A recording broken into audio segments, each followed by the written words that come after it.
Donald Trump thus far has been very good, particularly for equity markets. He's also been pretty good for CPAC. I must say, you've gotten coverage this year that I'm not sure I can recall ever you getting. So congratulations. Let me start off with the first question that I've heard asked around here, which is, are you going to rename it TPAC? Well, Kellyanne Conway said that on the stage, and she's always clever with a phrase, but it's actually kind of a serious question. No, it's going to be CPAC, and this is a conservative conference, and conservatives want to get along with this new president, and they love his fighting spirit, and he's gotten off on the right foot. But these folks want to see action and achievements on the conservative policies they care about. And just like with Ronald Reagan, who got off to the right start with CPAC and actually was there at the creation of CPAC, they want to be with him for the whole ride, and it's a question of where do we go from here?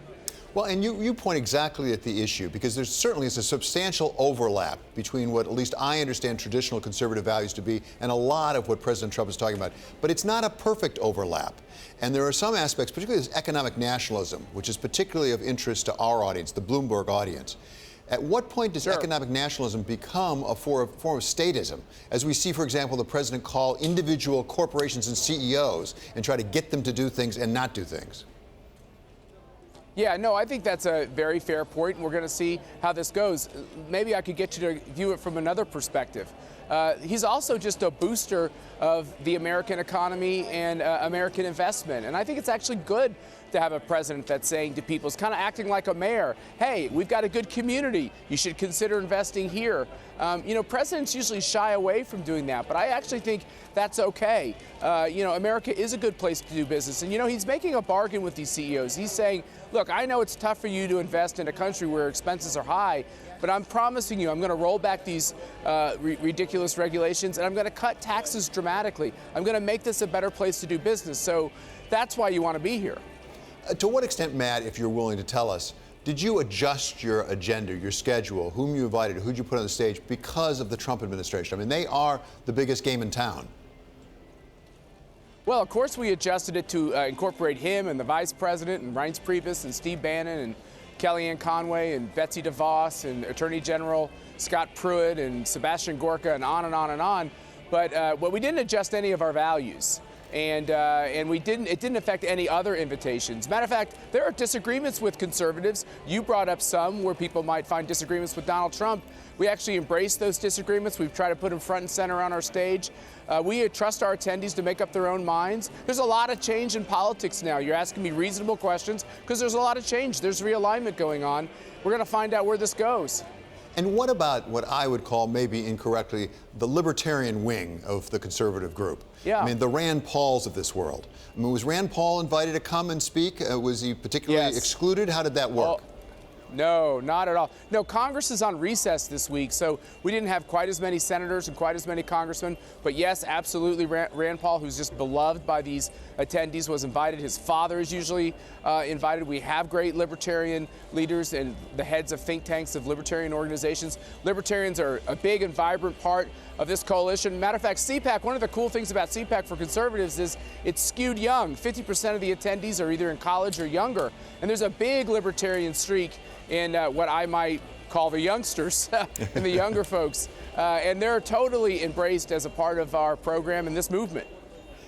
When we think back to Ronald Reagan, who I'm sure would be one of your standard bearers, one of the big questions with Ronald Reagan was... He's kind of like our patron saint. There you go. There you go. Well, when I think back on Ronald Reagan, you think of national security, dealing with the Soviet Union as that then was. You think about tax cuts and economic liberty. On the social front, he talked about it. He didn't do an awful lot. To what extent are social values an important part of what CPAC covers? It's a big part, and I would quibble with you because I think it was a big part of the Reagan agenda as well, as he really started talking about the right to life, and he told people who care about the culture that he would put strict constructionists on the Supreme Court. I do think things have changed a bit in a society where you don't even know what bathroom to use anymore, where there's been so much cultural change. I do think people of faith, they simply want the government to quit going after them. They don't want the government to be used against them. They want to practice their faith. So there is a little bit of defense with people of faith. They simply want the government to stop going after them. And I think they see in Donald Trump somebody who will stop that from happening and stand up for them. Well, it's interesting. There's two ways to cut that. One of them is let's keep the government out of people's lives, including their personal lives. But there's another aspect of some evangelicals, of which I must say I am one, where some elements really say, no, let's have the government step in and start setting some rules about how people conduct their lives. Do you reject that? Well, look, we're striking a balance as a country, and I will tell you, it's got a little bit loud in here with the announcement of our most recent speaker, but I do think that it's about striking a balance. I want to have a tolerant society that accepts people, but I also want to make sure rights are protected. And I think Americans are smart enough, big enough, broad enough to try to strike this balance. On all the major questions facing our country for 200 plus years, we have been striking a balance, and I want to do that. Now, that being said, when government acts, I want it to act consistent with conservative philosophy, and I only want the government to act when it absolutely has to. You know what? I'm okay with the government not acting at all in a lot of cases.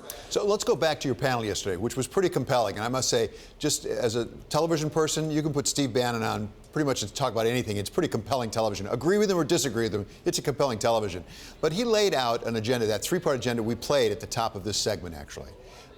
There were some people who at least identify themselves as conservatives who took issue, particularly with the economic nationalism, saying that's not conservatism. I mean, Glenn Beck, you can call it conservative or not, but he came out very quickly and very vociferously.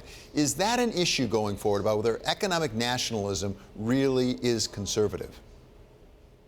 Look, I think it's, first of all, Glenn Beck is a conservative, and he's someone who we've had here at CPAC. He actually closed CPAC last year. We have great respect for him. Look, we're in an era where words and lingo can mean a lot of different things. And so people say economic nationalism, and some people see big government interfering in the economy. That is really not the Steve Bannon I know. I think actually what he's simply saying is that it's okay to take America's interests into account when we make economic decisions. And if you really think about this, post-World War II, the people who have run our government and the big thinkers in our economy have tried to use our economic well-being here in America as a stabilizing force around the globe. And in order to do that, we've almost encouraged people not to invest here, but to invest in other parts of the world. And I think if you see this whole American experiment really shifting, and Americans, middle-class Americans, not seeing the type of economic progress and prosperity that generation after generation is used to seeing. Think about this. We actually have polls that say people my age that don't think their kids will have more economic prosperity than they have. It's a very, very distinct change in America, and I think that's what he's speaking to. Well, Mr. Bannon didn't address infrastructure spending, but the President of the United States has said he wants $1 trillion for infrastructure spending. When you talk about big government intervening in the economy, that sounds like big government intervening in the economy, $1 trillion. How do the people surrounding you there feel about that? I think that's probably the topic that people get the most nervous on. I think Republicans and conservatives, if there's there's probably two areas where government spending bothers them the least, and that is infrastructure and, of course, national defense. But even those who are boosters of that, they do worry about how do you pay for it. And the other part of this is the corrupt nature of government. When you spend $1 trillion or $2 trillion, does it just go to the pockets, or does it actually go to asphalt? And with so many things that actually gets put into the legislative process, you don't actually get every dollar into the purpose that you want it to.